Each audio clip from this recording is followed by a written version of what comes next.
ختم نبوت زندہ باد زندہ باد.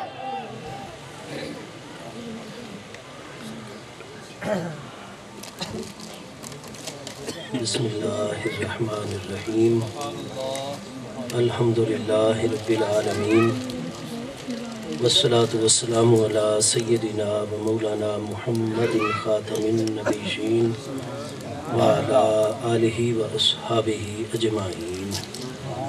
میرے انتہائی واجب القدر والاحترام افاضل علماء ذیشان، معزز مہمانان ذی وقار، محترم حاضرین کرام، اللہ کریم جل شانہ کی خاص رحمت، اس کی مہربانی اور فضل و کرم سے ہم سب حضرات میرے آقا نبی پاک صاحب الاولاق علیہ التحیات و تسلیمات کے ذکر مبارک کے حوالے سے منعقد ہونے والی آج کی اس بابرکت سالانہ محفل میلاد اقدس میں حاضر ہیں. دعا ہے کہ رب کریم جل شانہ ہم سب کی یہ حاضری اپنی بارگاہ اقدس میں قبول و منظور فرمائے، اور ہمارے برادر مکرم، ہمارے فاضل ساتھی جناب محترم قبلہ حافظ غلام عباس سعیدی صاحب اپنے تمام احباب کے ساتھ مل کر جس عقیدت، دینی جذبے اور محبت کے ساتھ پیارے آقا کریم علیہ التحیات و تسلیم کی بارگاہ اقدس میں اپنے غلامانہ تعلق اور رشتے کے اظہار کے لیے اور ہمارے اس تمام علاقے کو ذکر محبوب کریم علیہ السلام کے فیوز و برکات سے فیض یاب فرمانے کے لیے اس بابرکت محفل میلاد شریف کا اہتمام فرماتے ہیں. اللہ پاک قبول و منظور فرماتے ہوئے اس ذکر مبارک کے فیوز و برکات جملہ منتظمین اور ہم سب حاضرین کو عطا فرمائے. میں ایک درخواست پیش کروں گا کیونکہ ٹائم بہت زیادہ ہو گیا ہے اور مختصر گفتگو کرنی ہے، آدھا گھنٹہ 35 منٹ، تو آپ مہربانی فرما کر نعرہ بھی نہیں لگائیں گے اور بالکل خاموشی کے ساتھ میری گفتگو توجہ کے ساتھ سنیں گے. ہاں اگر میری کسی بات پر کوئی سوال پیدا ہو جائے تو وہ آپ ارشاد فرما سکتے ہیں، لیکن توجہ کے ساتھ. قرآن مجید فرقان حمید میں ہمارے پیارے آقا کریم علیہ التحیات و تسلیم کی پیاری ذات بابرکات کو اللہ پاک نے خطاب کرتے ہوئے ارشاد فرمایا انا ارسلناک شاہدن، اے میرے پیارے محبوب نبی علیہ السلام، بے شک ہم نے آپ کو شاہد بنا کر بھیجا ہے. یہ فرمان اللہ پاک کا 26ویں پارے سورہ الفتح کی آیت نمبر 8 میں ہے. اسی طرح 22ویں پارے سورہ احزاب میں اللہ پاک کا ارشاد گرامی ہے یا ایھا النبی انا ارسلناک شاہدا ومبشرا ونذیرا وداعیا الی اللہ باذنہ وسراجا منیرا. تو یہاں بھی آپ ملاحظہ فرما رہے ہیں کہ ابتدائی مبارک الفاظ ہیں یا ایھا النبی انا ارسلناک شاہدا، بے شک ہم نے آپ کو شاہد بنا کر بھیجا ہے. اسی طرح قرآن پاک کے دوسرے پارے سورہ البقرہ کی آیت نمبر 143 میں اللہ پاک کا ارشاد گرامی ہے کذالک جعلناکم امۃ وسطا لتکونوا شہداء علی الناس ویکون الرسول علیکم شہیدا. تو یہاں قرآن پاک میں مبارک الفاظ ہیں ویکون الرسول علیکم شہیدا، اور میرے پیارے رسول علیہ السلام تم پر شہید ہوں گے. تو اب قرآن پاک سے کیا واضح ہوا کہ محبوب کریم علیہ السلام کی ذات بابرکات کو اللہ پاک نے شاہد بنا کر بھی اس عالم دنیا میں جلوہ گر فرمایا ہے، اور شہید بنا کر بھی محبوب کریم علیہ السلام کی ذات بابرکات کو جلوہ گر فرمایا ہے. ہمارے پیارے محبوب کریم علیہ السلام کی ذات بابرکات کو جہاں اللہ پاک نے بے شمار باقی عظمتوں، کمالات، شانوں سے نوازا ہے، ان مقدس عظمتوں، کمالات اور خداداد شانوں میں سے محبوب کریم علیہ السلام کی یہ بھی شان مقدس ہے کہ اللہ پاک نے آپ کو شاہد بنا کر اور شہید بنا کر جلوہ گر فرمایا ہے. محبوب کریم علیہ السلام شاہد اور شہید کہاں تک ہیں؟ محبوب کریم علیہ السلام یہاں جہاں بھی فرمایا انا ارسلناک شاہدن، اس میں انا ارسلنا کے پہلے لفظ ہے کہ ہم نے آپ کو بھیجا. تو اللہ پاک نے محبوب کریم علیہ السلام کی ذات بابرکات کو کہاں تک کے لیے بھیجا ہے؟ زمینی جغرافیائی اعتبار سے کیا محبوب کریم علیہ السلام کا اللہ کریم کی طرف سے بھیجا جانا صرف اہل مکہ کے لیے ہے؟ کیا نبی پاک علیہ السلام صرف مکہ اور مدینہ طیبہ کے لیے بھیجے گئے ہیں؟ کیا محبوب کریم علیہ السلام اللہ پاک کی جانب سے صرف جو ہے جزیرہ نما عرب کی طرف تشریف لائے ہیں؟ محبوب علیہ السلام کیا صرف ایک بر اعظم کی طرف تشریف لائے ہیں؟ قرآن پاک سورہ فرقان کی پہلی آیت میں اللہ پاک کے ارشاد گرامی ہے تبارک الذی نزل الفرقان علی عبدہ لیکون للعالمین نذیرا۔ فرمایا کہ انتہائی بابرکت ذات بابرکات ہے اللہ پاک کی ذات بابرکات، جس نے اپنے عبد محبوب اور عبد معزون پر فرقان مقدس یعنی قرآن مجید نازل فرمایا۔ کیوں نازل فرمایا؟ لیکون للعالمین نذیرا، تاکہ میرے پیارے محبوب علیہ السلام تمام کے تمام عالمین تک اللہ پاک کا ڈر پہنچانے والے ہوں۔ تو قرآن پاک سے بڑی تو کوئی دلیل نہیں ہے۔ اللہ پاک نے ہم اہل ایمان کے لیے جتنے حق کے دلائل نازل فرمائے ہیں ان تمام کے تمام دلائل میں سب سے بڑی دلیل اللہ پاک کی پیاری کتاب قرآن مجید فرقان حمید ہے۔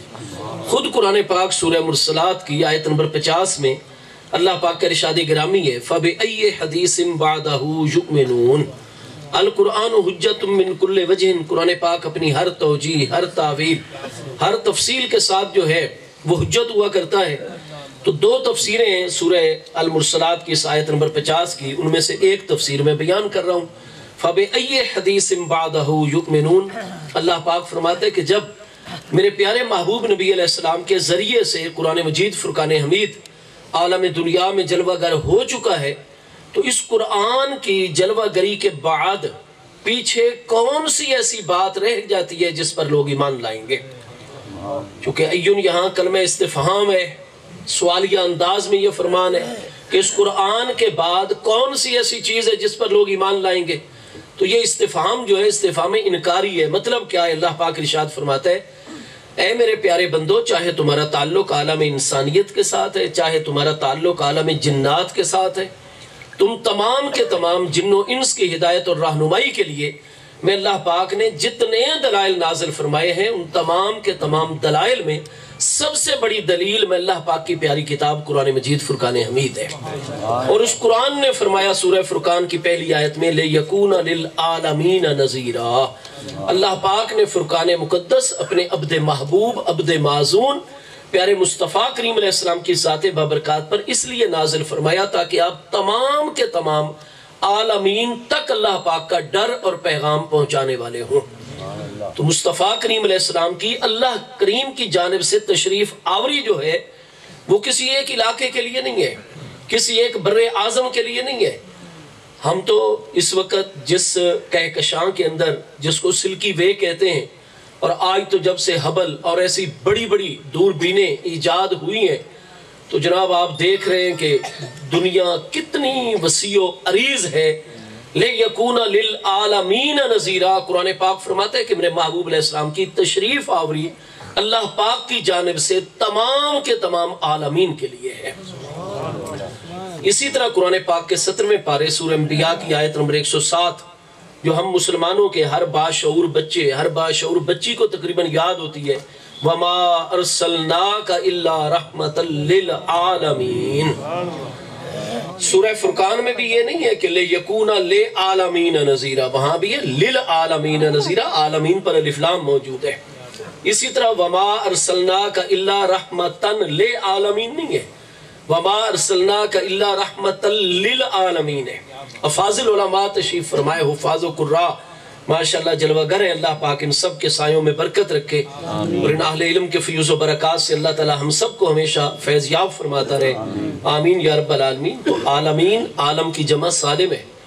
نحو میر پڑھنے والا طالب العلم بھی سمجھتا ہے کہ جمع سالم کے اوپر الف لام آئے تو وہ جمع قلت کے نہیں، جمع کثرت کے اوزان میں ہوتا ہے، معنی جمعیت مسلوب ہو جاتا ہے، معنی جنسیت متحقق ہو جاتا ہے۔ اللہ پاک فرماتے ہیں میرے پیارے حبیب جتنے عالمین ہم نے پیدا فرمائے یا پیدا فرمائیں گے ان تمام کے لیے ہم نے آپ کو نذیر بنا کر بھیجا ہے، تمام کے تمام عالمین تک اپنی ہر رحمت پہنچانے والا آپ کو بنا کر بھیجا ہے۔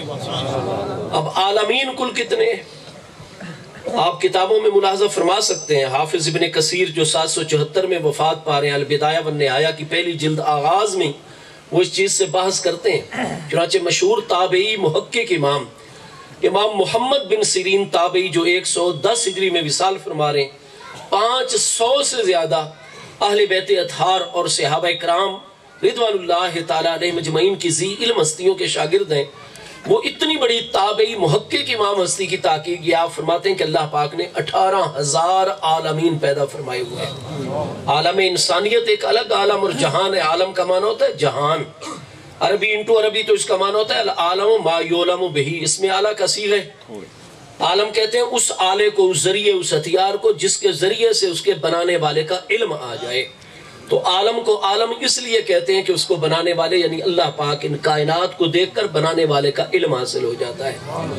تو الغرض جنوں کا عالم اور جہان الگ ہے، انسانوں کا الگ ہے، ملائکہ کرام کا الگ ہے، عالم زمین الگ ہے، عالم سماوات الگ، عالم اعلیٰ علیین جو 7ویں آسمان پر ہے وہ الگ، عالم لوح و قلم، عالم کرسی، عالم عرش، ہاں جی، اسی طریقے سے جناب عالم بیداری و یقظہ، عالم نوم و نیند، ہاں جی، اسی طریقے سے آپ عالم دنیا ہے، عالم برزخ و قبر ہے، عالم معاشر، عالم آخرت، عالم جنت، عالم نار، عالم جمادات، عالم نباتات، الغرض 18,000 عالم ہیں۔ اور عالم کی تعریف یہ کہ ما سوی اللہ عالم، اللہ کریم کی مبارک ذات اور اللہ پاک کی مبارک صفات کے علاوہ باقی جو کچھ ہے وہ سارے کا سارا عالم اور جہان ہے۔ اور قرآن پاک نے فرمایا وَمَا أَرْسَلْنَاكَ إِلَّا رَحْمَةً لِلْعَالَمِينَ، یعنی تحت الثری سے لے کر عرش اولی سمیت اللہ کریم کی ذات و صفات کے علاوہ باقی جو کچھ بھی ہے وہ سارے کا سارا عالمین میں شامل ہے۔ اور تمام کے تمام عالمین پر اللہ پاک نے اپنے محبوب کو رحمت پہنچانے والا بھی اور اپنا پیغام اور ڈر پہنچانے والا بھی بنا کر بھیجا ہے۔ اچھا بھی ایسا ہوتا ہے کہ بعض اوقات قرآن پاک ہم خود اس کا ترجمہ اور ایک مفہوم سمجھ لیتے ہیں، لیکن قرآن پاک کی تفسیر کے کئی جو ہے وہ قسمیں اور درجات ہیں۔ تو سب سے اعلیٰ تفسیر تو ہوتی ہے تفسیر القرآن بالقرآن، قرآن کے کسی لفظ کا معنی اور مطلب جو خود قرآن میں دوسری جگہ خود اللہ پاک نے واضح کر دیا ہو۔ اس کے بعد ہوتی ہے تفسیر بالحدیث، محبوب کریم علیہ السلام معلم الکتاب ہیں، آپ پر اللہ پاک نے قرآن نازل فرمایا ہے۔ قرآن پاک کے 14ویں پارے سورہ نحل کی آیت نمبر 44 میں اللہ پاک کا ارشاد گرامی ہے، پیارے محبوب علیہ السلام یہ ذکر اور یہ کتاب ہم نے آپ پر اس لیے نازل فرمائی لِتُبَيِّنَ لِلنَّاسِ مَا نُزِّلَ إِلَيْهِمْ، کہ جو کچھ اللہ پاک کی جانب سے نازل فرمایا جاتا ہے لِتُبَيِّنَ لِلنَّاسِ، تاکہ آپ لوگوں کے سامنے کھول کھول کر بیان فرما دیں۔ ہمارے پیارے آقا کریم علیہ السلام کی ذات بابرکات کو اللہ پاک نے قرآن کا تمام علم عطا فرمایا ہے۔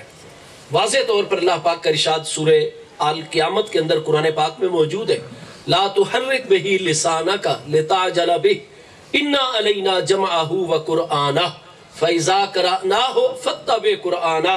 آگے فرمایا ثم ان علینا بیانہ، اے میرے پیارے محبوب علیہ السلام قرآن کے ہر لفظ کا بیان کر دینا اور اس کی تفسیر، اس کی تعویل، اس کی توجیہ، اس کا مکمل علم عطا فرما دینا۔ ثم ان علینا بیانہ، محبوب اس کے ہر لفظ کا آپ پر بیان کر دینا۔ ان علینا یہ ہمارے ذمہ کرم کے اوپر ہے۔ تو قرآن پاک کے ہر لفظ کا علم اللہ پاک نے محبوب کو عطا فرمایا، اور محبوب کریم علیہ السلام کی بطور صاحب قرآن، صاحب کتاب، محبوب کریم علیہ السلام کی پہلی اور بنیادی ترین ذمہ داریوں کے اندر ہے کہ یعلمہم الکتاب والحکمت، محبوب علیہ السلام ہمیشہ کتاب اللہ کی تعلیم عطا فرماتے ہیں۔ اور سورہ نحل آیت 44 میں نے عرض کی جس میں اللہ پاک ارشاد فرما رہے لِتُبَيِّنَ لِلنَّاسِ مَا نُزِّلَ إِلَيْهِمْ، کہ جو کچھ اللہ پاک کی طرف سے نازل فرمایا گیا محبوب کریم علیہ السلام کی ذمہ داری ہے کہ آپ نے کھول کھول کر جو ہے وہ بیان فرمانا ہے جاتا ہے کہ نبی پاک علیہ السلام کی تشریف آوری تمام کے تمام جہانوں اور تمام کے تمام عالمین پر ہے، اور عالمین ما سوی اللہ عالم ما سوی اللہ خلق، تحت الثری سے لے کر عرش اولی سمیت اللہ کریم کی ذات و صفات کے علاوہ سب کچھ عالمین ہے۔ اور محبوب کریم علیہ السلام کو اللہ نے وہ رسالت عطا فرمائی ہے جو تمام کے تمام عالمین کے اوپر جاری و ساری ہے۔ چنانچہ جو بات قرآن سے سمجھ آتی ہے آئیے بارگاہ مصطفیٰ کریم علیہ السلام سے بھی معلوم کرتے ہیں، اور تقریباً میرا بنیادی موضوع کی بنیاد اور بیس جو ہے وہ میں نے عرض کر دی، اس کے بعد اس کا نتیجہ اخذ کرتے ہیں۔ آپ اٹھائیں گے صحیح مسلم شریف پہلی جلد صفحہ 199 کتاب الصلاۃ کے ابواب المساجد میں حضور سیدنا ابو ہریرہ رضی اللہ عنہ سے مروی حدیث سے صحیح ہے کہ محبوب کریم علیہ السلام نے ارشاد فرمایا ارسلت الی الخلق کافۃ، جتنی اللہ کی خلق ہے تمام کی تمام خلق کی طرف اللہ پاک نے مجھے رسول بنا کر بھیجا۔ ارسلت الی الخلق کافۃ، علماء سمجھتے ہیں کہ خلق یخلق خلقا مصدر ہے، مصدر کے اوپر الف لام آیا ہوا ہے، تو ظاہر ہے یہ الف لام جو ہے وہ اسمی تو ہو نہیں سکتا، کیونکہ اسمی الف لام صرف وہی ہوتا ہے جو اس میں فاعل یا اس میں مفعول کے صیغے پر آتا ہے۔ الضارب، المضروب، الذی ضرب، الذی ضرب کے معنی میں ہوتا ہے۔ تو یہ چونکہ خلق جو ہے نہ اس میں فاعل کا صیغہ ہے نہ اس میں مفعول کا صیغہ ہے، مصدر ہے، لہٰذا الف لام اسمی نہیں بلکہ حرفی ہے۔ حرفی الف لام زائدہ بھی ہوتا ہے، غیر زائدہ بھی ہوتا ہے۔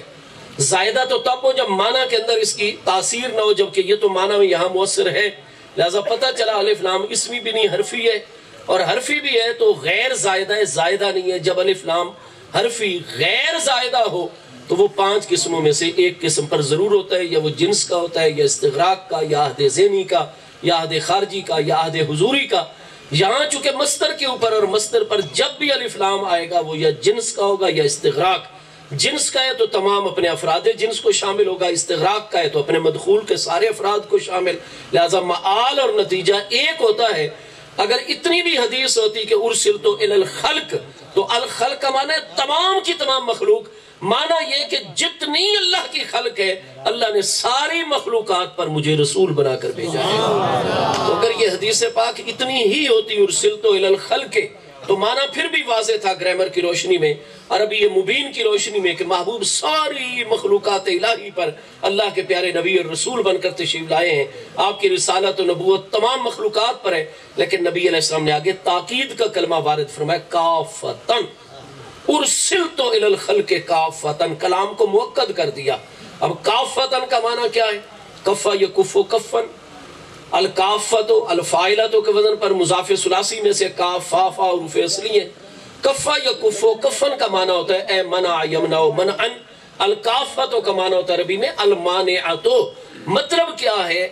حدیث پاک کا معنی یہ ہے کہ رسالتی مانعۃ لجمیع الخلق فیہا، فرمایا آدم علیہ السلام سے لے کر عیسیٰ علیہ السلام تک، فرمایا ہم سے پہلے جتنے انبیاء اور رسول علیہ السلام گزر چکے ان کو ایسی نبوت اور رسالت اللہ نے نہیں عطا فرمائی، ان سب کے مقابلے میں مجھے اللہ پاک نے وہ رسالت عطا فرمائی ہے کہ جس نے تمام کی تمام مخلوقات کو اپنے دائرے کے اندر بند کیا ہوا ہے۔ جہاں تک ہماری رسالت ہے وہاں تک مخلوق ہے، اور جہاں ہماری رسالت نہ ہو وہاں مخلوق ہو ہی نہیں سکتی۔ ایک اور بات بھی میں ضمن طالب علم عرض کرتا چلا جاؤں کہ جب یہ واضح ہے کہ المانعت کے معنی میں ہے الکافت، اس کا معنی ہی عربی میں یہی ہوتا ہے، کیونکہ الکفو کا معنی ہوتا ہے المنع عربی انٹو عربی، ہاں جی، الکافت ای المانعت، رسالتی مانعۃ لجمیع الخلق فیہا، میری رسالت نے تمام کی تمام مخلوقات کو، تمام کی تمام خلق الہی کو اپنے گھیرے اور اپنے دائرے کے اندر بند کیا ہوا ہے۔ جہاں تک میری رسالت ہے وہاں تک مخلوق ہے، جہاں میری رسالت نہ ہو وہاں مخلوق نہیں ہو سکتی۔ تو رسالت کس چیز کا نام ہے؟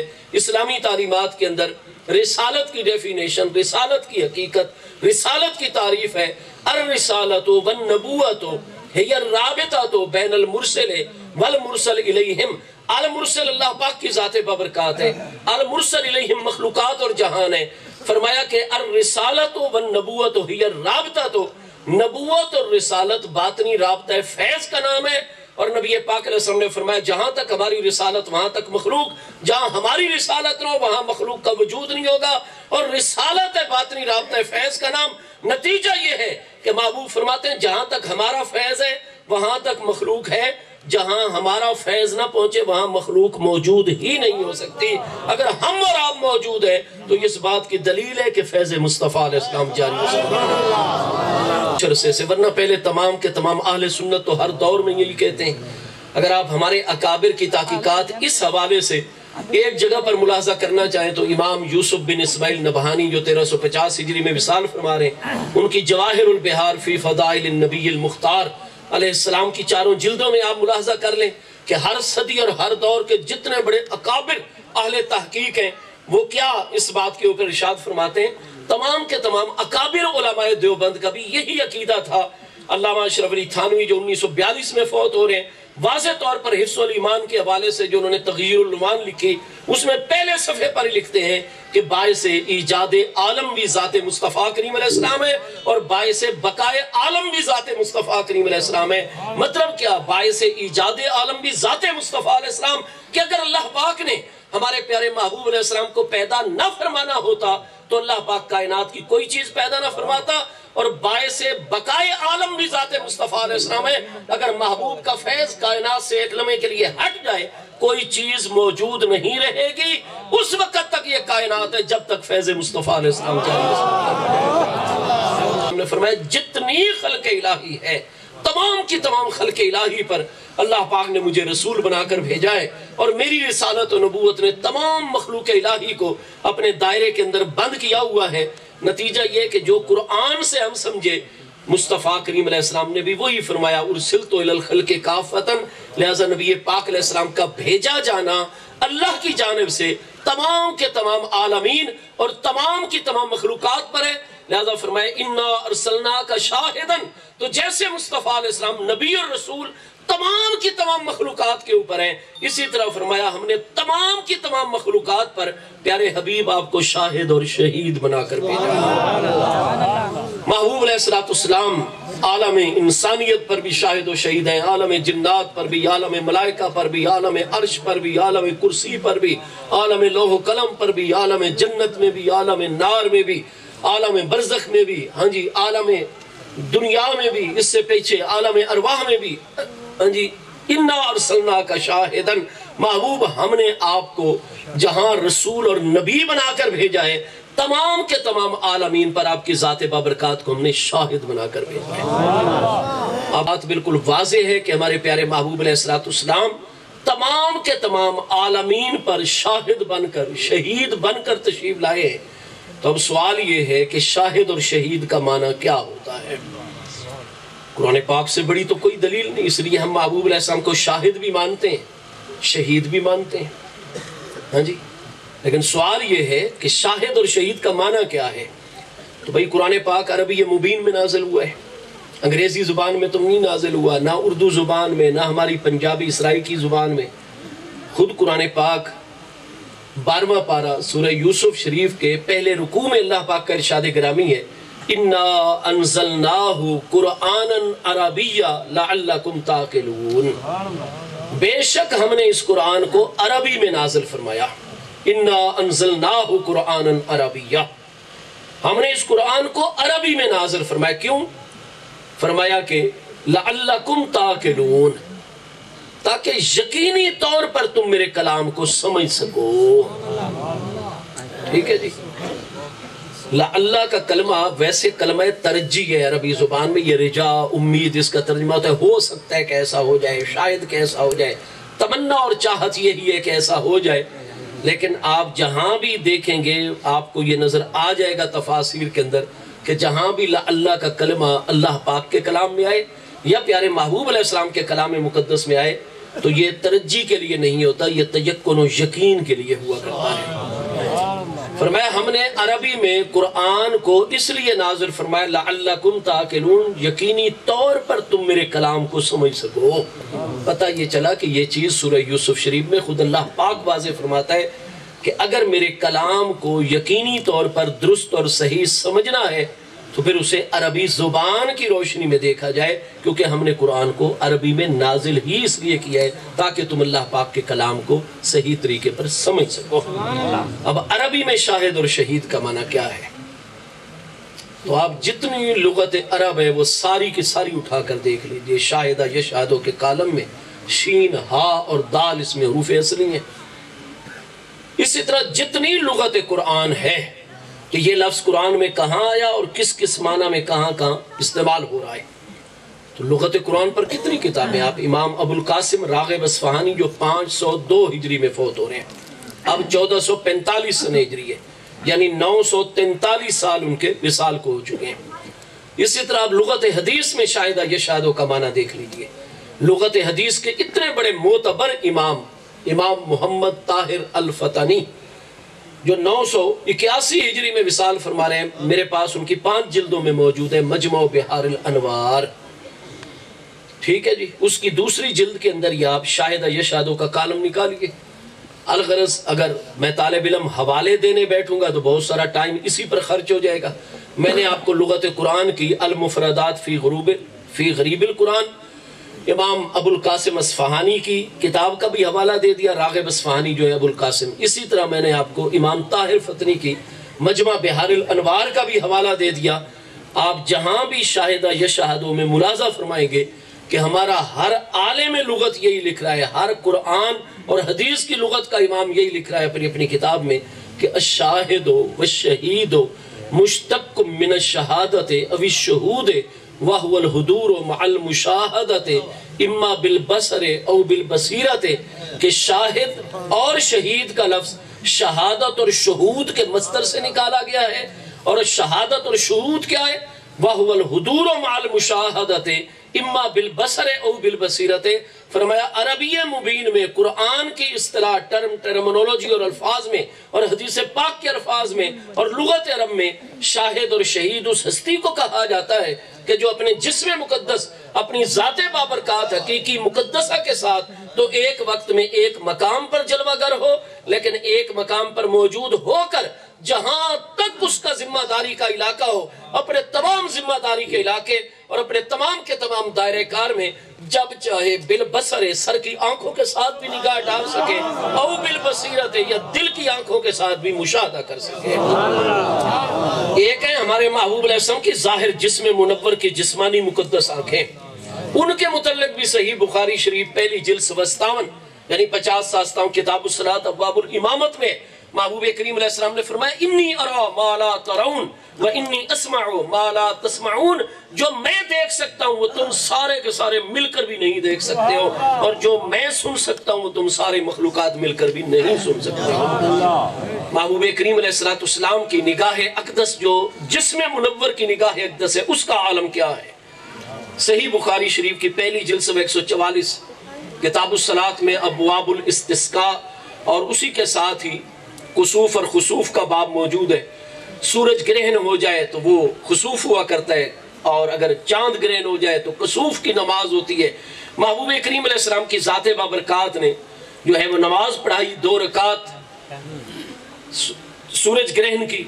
آپ مصلی امامت پر ہیں، آپ نے یہ نوافل جماعت کے ساتھ ادا کر دی ہے. پیارے صحابہ کرام صف بصف آپ کے پیچھے مقتدی ہیں.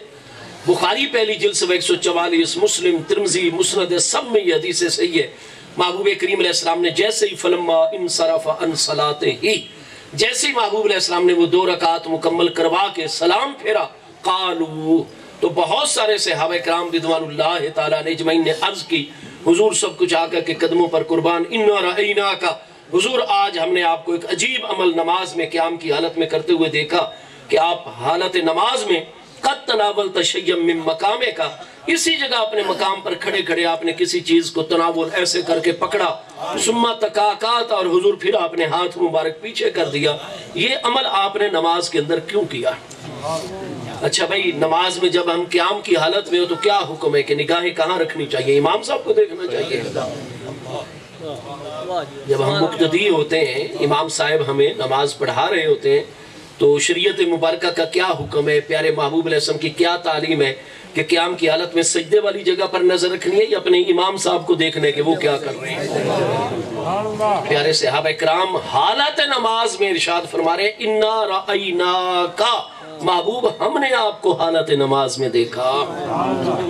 اچھا بھائی، واقعی نماز میں پیارے صحابہ کرام ہوتے تھے تو محبوب علیہ السلام کی زیارت کرتے تھے؟ آپ ذرا اٹھائیے صحیح بخاری شریف پہلی جلد صفحہ 115 کتاب الصلاۃ ابواب القراءت، جہاں ظہر اور عصر کی نماز کی قراءت کا باب امام بخاری نے، مسلم، ترمذی سب میں یہ حدیث پاک ہے. حضرت سیدنا خباب بن الارت رضی اللہ عنہ سابقین اولین مہاجرین میں سے لوہاروں کا کام کرتے تھے، اور 10ویں 11ویں نمبر پر آپ مشربہ اسلام مکہ مکرمہ میں، ہاں جی، سارے اہل مکہ آپ سے کام کرواتے. آپ کو اللہ تعالیٰ نے یہ رزق کا ذریعہ عطا فرمایا تھا، اور جیسے غلامی محبوب میں آئے کافر اکٹھے ہو کر آ گئے آپ کو وارننگ دی انہوں نے کہ چھوڑ دو مصطفیٰ کرے. آپ نے فرمایا جان دے سکتا ہوں دامن مصطفیٰ علیہ السلام نہیں چھوڑ سکتا. محبوب حق کی تعلیم عطا فرماتے ہیں دین توحید برحق ہے, تم شرک کے اندر مبتلا ہو, مجھے اللہ نے محبوب کی برکت سے نور اور روشنی عطا کی, میں جان تو دے سکتا ہوں لیکن حق سے ادھر ادھر نہیں ہو سکتا. انہوں نے کہا جی آپ نے آج تک ہماری بڑی خدمت کی, ہمارے سارے تلواریں آپ بناتے ہیں, فلاں چیز آپ بناتے ہیں, سارا کام کرتے ہیں, ہمارے دلوں میں آپ کی بڑی قدر ہے, ہم یک دم آپ کے خلاف کوئی کارروائی نہیں کرنا چاہتے, آپ کو 3 دن کی ڈیڈ لائن دیتے ہیں, سورج غروب ہونے سے پہلے ہم فلاں دن آئیں گے, اگر آپ نے مصطفیٰ علیہ السلام اور اللہ کی توحید کو چھوڑ دیا تو ٹھیک, ورنہ پھر یہ جو آپ کی بھٹی ہے نا جس پر آپ لوہا گرم کرتے ہیں, یہ انگارے زمین پر بچھا دیں گے اور آپ کو چت پیٹ کے بل لٹا دیں گے. آپ کو جب وہ دن آ گیا, آپ اپنی ورکشاپ میں کام کر رہے ہیں, کافر سارے جم کٹا کر کے آ گئے اور کہا جی کیا آپ کا پروگرام ہے؟ آپ نے فرمایا جی جو کرنا ہے کرو, مجھ سے اسلام نہیں چھوڑا جا سکتا, ایمان سے میں دور, محبوب کی بارگاہ سے اور اللہ کی بارگاہ سے دور نہیں ہو سکتا. انہوں نے آپ کی قمیض اتاری اور آپ کو پیٹھ کے بل دہکتے انگاروں کے اوپر لٹا دیا. آپ کے پیچھے چربی مار حضرت سیدنا صدیق اکبر رضی اللہ عنہ کو کسی طرح آپ تشریف لائے, اپنے بنو تیم کے نوجوانوں کے ساتھ بمشکل آپ کو بچایا. محبوب علیہ السلام کی نگاہ کرم تھی, آپ کی برکتوں سے اللہ نے شفا عطا فرما دی, لیکن ان کی پشت مبارک ہمیشہ ایسے آگ کی وجہ سے سمٹی ہوئی تھی اور جلی ہوئی تھی. الغرض وہ ہستی جنہوں نے اتنی قربانی دی اور حق کے اوپر قائم رہے, محبوب کے پیارے صحابی سابقین اولین مہاجرین میں سے سیدنا خباب بن الارت رضی اللہ عنہ. میں نے میڈل کے بعد جب درس نظامی شروع کیا سیال شریف میں, میں پھر کچھ عرصے کے بعد جب واپس اپنے گاؤں 4010 آر تحصیل و ضلع خانیوال میں واپس آیا تو میرے ایک سکول کے استاد صاحب نے فرمایا کہ بھائی آپ کو کیا ہو گیا, آپ پوری تحصیل میں فرسٹ آئے تھے, بعد میں الحمدللہ میں آزاد کشمیر سمیت تنظیم المدارس کے امتحانات میں 2 مرتبہ فرسٹ آیا ہوں, تو آپ تحصیل میں اور آپ یہ کیا مولوی لوگوں کے پیچھے آپ پڑ گئے اور آپ کو کیا ہو گیا؟ ادھر آپ اتنے ذہین تھے, پڑھتے رہتے تو پتہ نہیں کس عہدے کو پہنچ جاتے. میں نے کہا استاد جی آپ تو ایسی باتیں نہ فرمائیں, تو میں استادوں کے لیے چائے وغیرہ گھر سے بنوا کر, بھائی اتنے عرصے بعد آیا ہوں استادوں کی زیارت کروں, سب ان کا فیض ہے. استادوں نے ایسے حوصلہ شکنی کی باتیں, تو میں نے کہا جی میں نے علماء سے تھوڑا عرصہ پڑھا ہے, میں ایک بات کرتا ہوں.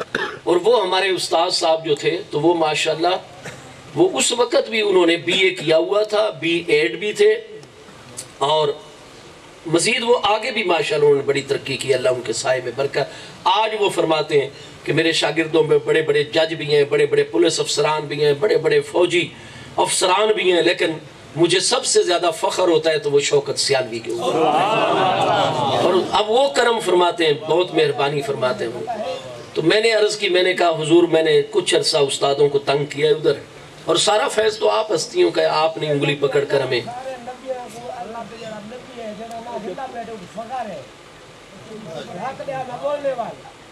جی جی حق دی گل کرو جی, اساں تا بالکل دل دے کناں دے نال سنن واسطے تیار ہیں جی, بالکل.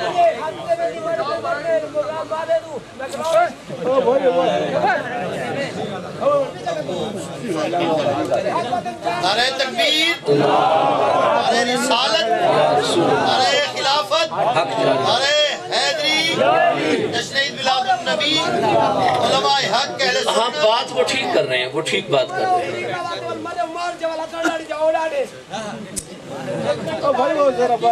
بھائی اجے تا پاکستان اچ رہے یار, تو تا فوراً ہی امریکہ پہنچ گئے ہیں, اجے اتھا ہی رہے, اجے اتھا ہی رہے پاکستان.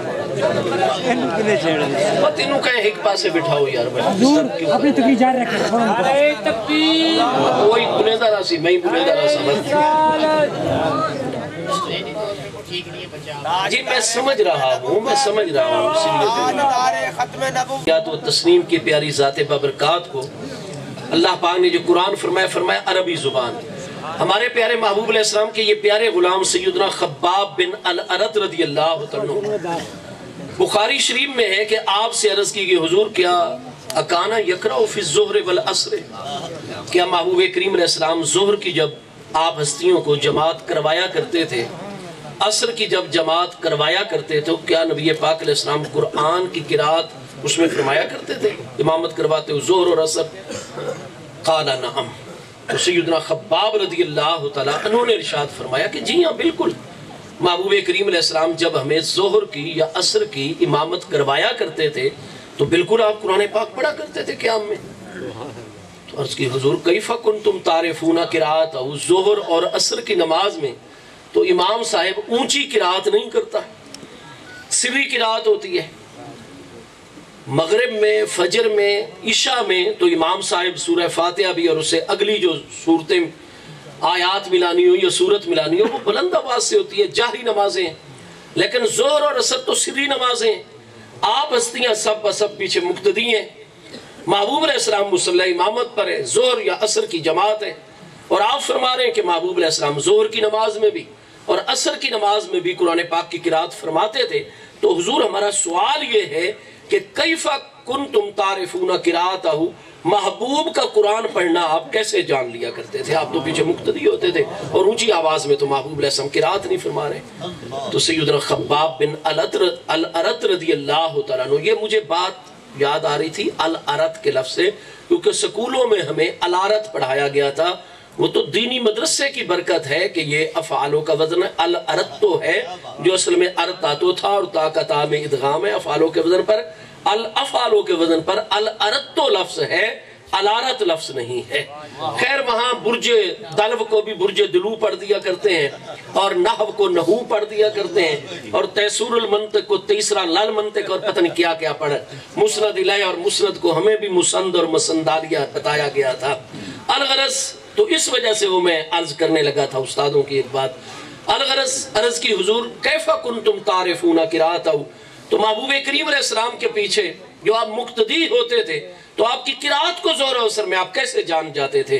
تو حضرت سیدنا خباب بن الارت رضی اللہ عنہ نے ارشاد فرمایا بے اضطراب لحیتہ، فرمایا اے تابعین میرے شاگردوں، حضرت شقیق ابن وائل اور فلاں تابعی ہستیوں، فرمایا بے شک ہم ہوتے حالت نماز میں تھے، محبوب علیہ السلام کے پیچھے ہم سب بسم مقتدی ہوتے تھے، لیکن محبوب علیہ السلام سے اتنی ہمیں محبت ہوتی تھی کہ وہ چند منٹ جو ہم مقتدی بنتے تھے ہم دوران نماز بھی اپنی آنکھوں سے محبوب کا دیدار کر لیا کرتے تھے. فرمایا بے اضطراب لحیتہ، ہم جب حالت نماز میں بھی مقتدی ہونے کی حالت میں بھی اپنے کریم آقا کی طرف آنکھ اٹھا کر دیکھتے، زیارت کرتے، کیونکہ ہمارا دل مضطرب ہو جاتا، بے چین ہوتا، ہم 2-4 منٹ کی بھی جو ہے وہ برداشت نہ کر پاتے فراق اور محبوب کا دیدار. تو فرمایا پھر ہم دیکھتے کہ بے اضطراب لحیتہ ہی محبوب علیہ السلام کی داڑھی مبارک ہل رہی ہوتی تھی، ہم سمجھ جاتے تھے کہ محبوب قرآن کی قرأت فرما رہے ہیں. اچھا بھی جو عین اگر محبوب علیہ السلام کے پیچھے مقتدی ہوگا جب تک وہ قائمت الزاویہ 90 ڈگری پر جا کر بالکل برابر محبوب علیہ السلام کی گردن مقدس کو پیچھے سے نہیں دیکھے گا، اس وقت تک سائیڈوں سے، کندھوں کے اوپر سے دائیں جانب بائیں جانب محبوب کی ریش مقدس حرکت کرتی ہے اس کو نہیں نظر آئے گی. جب تک وہ سٹریٹ سیدھا نہیں دیکھے گا محبوب علیہ السلام کی پشت مبارک کی جانب سے پیچھے سے آپ کی گردن مقدس، پھر دائیں طرف والے بال مبارک، بائیں طرف والے، پتہ چلا کہ محبوب علیہ السلام کی داڑھی مبارک کے دائیں بائیں بال اتنے تھے کہ پیارے صحابہ کرام اگر پشت مبارک کی طرف سے بھی دیکھتے تو بال مبارک ہلتے ہوئے نظر آتے تھے. تو اگر مشینی داڑھی ہوگی تو وہ ہلتے ہوئے نظر آئیں گے؟ مجھے آپ بتائیے. اور قرآن پاک میں تو لا تاخذ بلحیتہ ہے نا جی لفظ، کہ حضرت موسیٰ علیہ السلام کو حضرت ہارون علیہ السلام فرما رہے ہیں اے میری ماں جائے لا تاخذ بلحیتہ، آپ میری داڑھی مبارک سے مت پکڑیے، کیونکہ وہ اتنا جو بنی اسرائیل نے خرابی کر دی اور ہارون علیہ السلام ان میں جلوہ گر تھے. تو ہارون علیہ السلام نے سمجھایا تو بہت، واضح و نصیحت تو بہت فرمائی. موسیٰ علیہ السلام جب 40 دنوں کے بعد میقات سے کوہ طور سے تشریف لائے اور ان میں گو سالہ اور وہ بچڑے کی پوجا کر رہے ہیں تو حضرت موسیٰ علیہ السلام کو اتنا جلال آیا کہ مغلوب الحال ہو گئے. اور حضرت ہارون علیہ السلام جن کو ذمہ دار بنایا تھا کہ میری آنے تک ان لوگوں کا خیال کرنا، اور وہ شرک کے اندر تھوڑوں کے علاوہ اکثر جو ہے مبتلا ہو گئے، تو آپ جلال میں آ کر حضرت ہارون علیہ السلام جو آپ سے 1 سال بڑے آپ کے بھائی تھے، اللہ کے برحق سچے نبی علیہ السلام ہیں، ان کی داڑھی جو پکڑ لی تو حضرت سیدنا ہارون علیہ السلام نے فرمایا یبنا امی، اے میری ماں کے پیارے بیٹے، میری ماں جائے میرے بھائی، لا تاخذ بلحیتی، میری داڑھی کو تو نہ پکڑی اور دشمنوں کو ہنسائیو تو نہیں۔ اتنی داڑھی مبارک تو تھی ہارون علیہ السلام کی جو موسیٰ علیہ السلام کے ہاتھ مبارک میں آ گئی تھے۔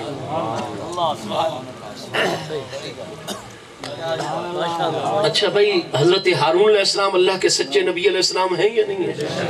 موسیٰ علیہ السلام بھی اللہ کے سچے نبی، رسول، صاحب کتاب، صاحب امت، صاحب شریعت، اور کلم اللہ موسیٰ تکلیما، مقام کلیمی کے اوپر فائز ہیں۔ ٹھیک ہے، تو اب ہارون علیہ السلام نے تو اپنی ذمہ داری پوری کی تھی، ٹھیک ہے، لیکن ہوا کیا کہ آپ کی توجہ اس طرف نہیں گئی، مغلوب الحال ہو گئے، ذرا عدم توجہ ہی ہو گئی، اور یہ انبیاء کرام علیہ السلام کی مقدس ہستیوں پر بھی ہو جاتی ہے۔ اگر اتنی بڑی کریم ہستی کلیم اللہ موسیٰ علیہ السلام وہ مغلوب الحال ہو جائیں اور ایک طرف توجہ نہ رہے تو حضرت موسیٰ علیہ السلام پر کوئی اعتراض نہیں ہو سکتا۔ تو اگر پیارے صحابہ کرام میں بھی کچھ ایسے آپس کے احوال بن گئے کہ اگر کسی معاملے کی سمجھ نہیں آ سکی یا کوئی غلط فہمی ہو گئی تو وہ بھی انسان ہستیاں ہیں۔ دوسرا یہ ہے کہ اللہ کے کسی نبی علیہ السلام کی ادنا سی ان کے ایک بال مبارک کی توہین بھی کفر ہوا کرتی ہے۔ تو حضرت موسیٰ علیہ السلام کے بارے میں تو قرآن پاک کی قطعی الفاظ ہیں، لا تاخذ بلحیتی، میری داڑھی مبارک سے نہ پکڑیے اور دشمنوں کو مجھ پر نہ ہنسائیے۔ تو اب مجھے یہ بتائیے کہ داڑھی پکڑ کر کھینچنا یہ توہین ہے یا نہیں ہے؟ لگائیں گے فتویٰ ہے؟ حالانکہ ہارون علیہ السلام اللہ کے سچے نبی علیہ السلام ہیں، ان کے بڑے بھائی ہیں، تو سچے نبی علیہ السلام کی انہوں نے داڑھی مبارک پکڑ لی مغلوب الحال ہو کر، لیکن فتویٰ آپ نہیں لگا سکتے۔ تو پھر حضرت امیر معاویہ رضی اللہ عنہ کریم ہستیوں کے جو معاملات ہیں ذرا ان کا مقام و مرتبہ دیکھیے، ہم ذرا وہاں بھی جیسے یہاں فتویٰ دینے سے رکے ہوئے ہیں وہاں بھی ہمیں رک جانا چاہیے۔ ہاں، جو حق بات ہے وہ بالکل آپ واضح کریں، حق اول سے لے کر آخر تک حضور مولا کائنات کے ساتھ ہے، لیکن ادھر بھی نسبت محبوب کا پورا پورا احترام ہے جیسے یہاں احترام ہو رہا ہے۔ میرے دوستو، الغرض حضرت سیدنا خباب بن الارت رضی اللہ عنہ فرماتے ہیں بے اضطراب لحیت ہی، اب جو بالکل ہستی محبوب کے پیچھے ہوں گی جب تک وہ سامنے نہ دیکھیں محبوب کی گردن مبارک اور کندھہ اقدس کے اوپر ان کو دائیں طرف کے بائیں طرف کے ریش مبارک کے بال مبارک حرکت کرتے نہیں نظر آئیں گے، اور جو محبوب کے دائیں طرف آپ کے مقتدی پیارے صحابہ کرام اہل بیت اطہار کی مرد کریم ہستی ہیں، وہ جب تک آگے سے ایسے جھانک کر محبوب کو نہیں دیکھیں گے محبوب کی یہ سائیڈ تو داڑھی مبارک کی حرکت کرتے ہوئے نہیں نظر آئے گی۔ جو محبوب علیہ السلام کے بائیں طرف کے مقتدی ہیں وہ جب تک ایسے دائیں طرف جھانک کے نہیں دیکھیں گے نہیں نظر آئے گی۔ نتیجہ یہ نکلا کہ محبوب علیہ السلام مصلی امامت پر ہوتے، پیارے صحابہ کرام اہل بیت اطہار کی نورانی ہستیوں کو اتنی محبت و عقیدت ہے مصطفیٰ علیہ السلام سے کہ کن انکھیوں کے ساتھ وہ حالت نماز میں بھی محبوب کا دیدار کر لیا کرتے تھے۔ ٹھیک ہے جی میرے دوستو، محبوب کریم علیہ السلام کے دیدار کرنے سے کیا ان کی نمازیں ٹوٹ جایا کرتی تھی؟ پھر یہ کس قسم کی توحید ہے؟ توحید تو وہی ہے جو حضرات اہل بیت اطہار صحابہ کرام والی توحید ہے نا، وہی برحق ہوگی۔ انہوں نے براہ راست قرآن سے توحید محبوب علیہ السلام کے ذریعے سے سمجھی ہے، ان کی تربیت پیارے مصطفیٰ کریم علیہ السلام نے فرمائی ہے۔ وہ تو پوری توجہ کر کے محبوب علیہ السلام کا عین حالت نماز میں دیدار کرتے ہیں اور ان کی نماز نہیں ٹوٹتی، تو پھر یہ کس قسم کی توحید ہے کہ جناب نماز میں کھڑے ہوئے ہوں اور خار رسالت مآب صلی اللہ تعالیٰ علیہ وسلم بے پاشن محبوب علیہ السلام کا بھی اگر خیال آنے لگ جائے تو پھر نماز محبوب کی بارگاہ سے خیال ہٹائیے اور اپنے گائے بیل گدھے کی طرف آپ خیال لگا لیجئے، کیونکہ یہ جانور ہیں، ان کی طرف آپ خیال لگائیں گے تو ان کی تعظیم دل میں نہیں پیدا ہوگی۔ اگر محبوب کا خیال آئے گا اور ادھر آپ اپنی توجہ صرف کرنے لگ جائیں گے تو پھر محبوب تو اتنی بڑی عظیم بارگاہ ہے، آپ کی تعظیم کا خیال پیدا ہوگا، اور جو غیر اللہ کی تعظیم کی طرف خیال نماز میں لے جائے وہ تو نماز کا بھی فساد اور توحید کے رتبے بھی ختم ہو گئے۔ میرے دوستو، پیارے صحابہ کرام صرف خیال نہیں، خیال تو آئے گا جب السلام علیکہ ایھا النبی ورحمۃ اللہ وبرکاتہ، خیال تو آئے گا جب اللہم صلی علی سیدنا محمد پڑھیں گے، درود ابراہیمی شریف نہیں آئے گا نبی علیہ السلام کا نام مبارک، آپ کی آل طیب ابراہیم علیہ السلام، ہاں جی، اور لا صلاۃ الا بحضور القلب، کامل نماز تو وہی ہوتی ہے جس میں دل مکمل طور پر حاضر ہو۔ اگر جو آپ الفاظ سے کہہ رہے ہیں ان کی طرف آپ کی توجہ ہی نہیں، ان کے ترجمے کی طرف، معنی مفہوم کی طرف آپ غور ہی نہیں کر رہے، تو پھر نماز کس طریقے سے کامل ہوگی؟ تو الغرض خیال ضرور آئے گا۔ پیارے صحابہ کرام کا معاملہ یہ کہ عین حالت نماز میں ہوتے محبوب علیہ السلام کی جانب توجہ بھی کر دیتے تھے اور موقع ملتے ہی آپ کا دیدار بھی حالت نماز میں کر لیتے تھے۔ الغرض اس لیے ہوئے فلما انصرف عن صلاۃ قالوا، پیارے صحابہ کرام نے عرض کی حضور انا رأیناک، تھے ہم حالت نماز میں لیکن حالت نماز میں بھی آپ کو ہم نے دیکھا، قد تناولت شیئا من مقامک، آپ نے اپنے مقام سے کسی چیز کو پکڑا، ثم تقاقعت، اور حضور پیچھے ہاتھ بعد میں پیچھے کر لیا اور چیز کو چھوڑ دیا۔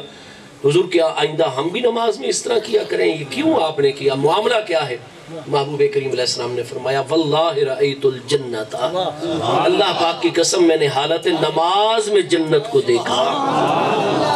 یہاں محبوب کا صرف خیال آئے تو گائے بیل گدھے کی طرف پھیرنے کی توحیدیں بن رہی ہیں، محبوب علیہ السلام عین حالت نماز میں جنت کو دیکھ رہے ہیں۔ تو فرمایا رأیت الجنت، میں نے یہیں سے جنت کو دیکھا حالت نماز میں، فتناولت عنقودا منہا، اور میں نے اپنا ہاتھ مبارک آگے کر کے جنت کے انگوروں کے گچھے کو پکڑ لیا۔ اور واللہ لو اصبتو، اللہ پاک کی قسم اگر میں اسے توڑ کر یہاں زمین پر رکھ دیتا، لَأَكَلْتُمْ مَا بَقِيَتِ الدُّنْيَا، تو جب تک دنیا باقی ہے تم انگوروں کے اس ایک خوشے کو ختم نہ کر پاتے، تم کھاتے جنت کی نعمتوں کو، خلود اور ہمیشگی ہے، ایک دانہ توڑ کر کھاتے، اللہ اپنی قدرت کاملہ سے فوراً دوسرا دانہ پیدا فرما دیتا۔